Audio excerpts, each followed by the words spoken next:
Simpel mati. Ia digunakan untuk mematikan hujung tali, juga sebagai ikatan sementara di hujung tali agar tidak terburai jika hujung tali itu pecah. Simpel buku silah. Ia digunakan untuk menyambung dua tali yang sama saiz. Ia digunakan untuk mengikat bungkusan. Ia juga digunakan dalam pertolongan cemas, yaitu mengikat hujung kain dan tiga segi.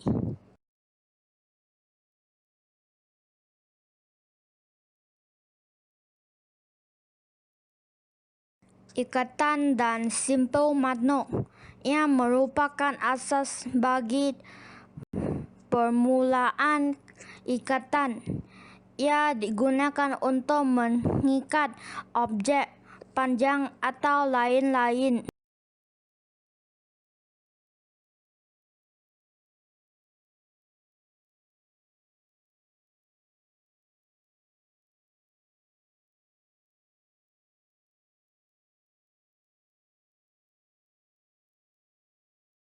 Simpel angka 8.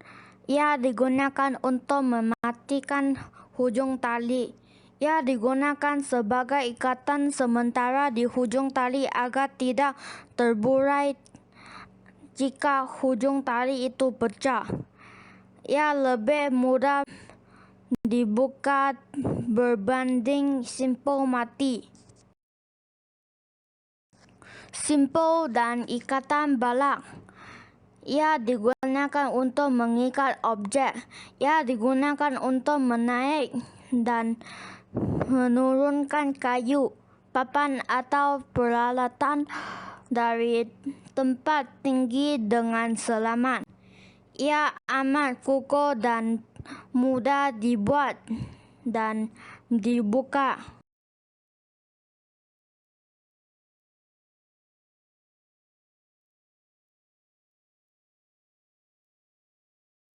Simpel bunga getih. Ia digunakan untuk menyambung dua tali yang tidak sama saiz, tali licin dan tali basah. Ia digunakan juga untuk mengikat hujung tali di dalam kawasan berair. Ia digunakan untuk menyambung tali ke gelong atau tanjul. Simpel bunga getih. Ia digunakan untuk menyambung dua tali yang tidak sama saiz, tali licin dan tali basah.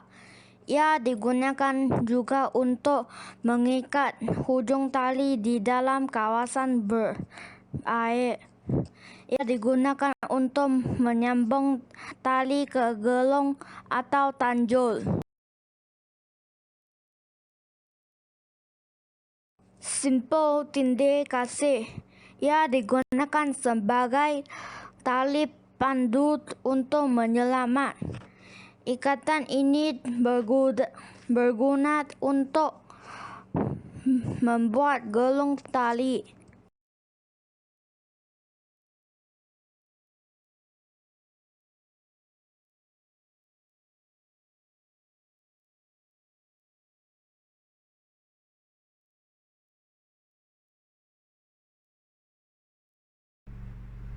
Plaster luka. Ini adalah untuk menetapkan kedudukan pembebat dan memberi tekanan pada luka pendarahan. Pita pelekat. Ini adalah untuk melekatkan balutan dan pembebat. Gunting. Ini adalah untuk memotong gaus atau kain pembebat. Putih kapas. Ini adalah untuk mencuci luka pada kawasan yang sukar atau sempit. Rawatan kepatahan tangan. Langkah pertama, jika terdapat luka, rawatan dan balut luka tersebut terlebih dahulu. Ampukan tangan yang patah dengan tangan yang sebelah lagi. Langkah kedua, Naikkan hujung kain ando ke atas mengikut keselesaan mangsa. Ikat hujung ando yang dinaikkan dengan yang satu lagi menggunakan simpulan buku silat. Langkah ketiga, hujung kain ando yang terkeluar disematkan ke bahagian dalam dan dipinkan menggunakan pin keselamatan. Rawatan kepatahan kaki. Langkah pertama, pastikan mangsa tidak banyak bergerak atau tidak bergerak. Pegang bahagian yang cedera dengan teguh. Langkah kedua, jika terdapat luka, henti pendarahan dan rawat luka tersebut terlebih dahulu.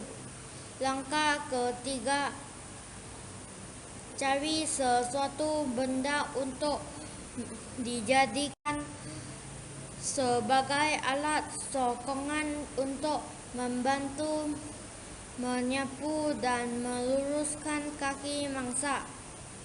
Contoh benda yang dapat digunakan adalah surat khabar, kepingan papan, batang kayu atau ranting yang kukuh. Letakkan bahan ampuh itu di bahagian sisi anggota yang cedera. Setengah itu, gunakan kain ando untuk mengikat. Pastikan simpulan dibuat di bahagian anggota yang tidak cedera.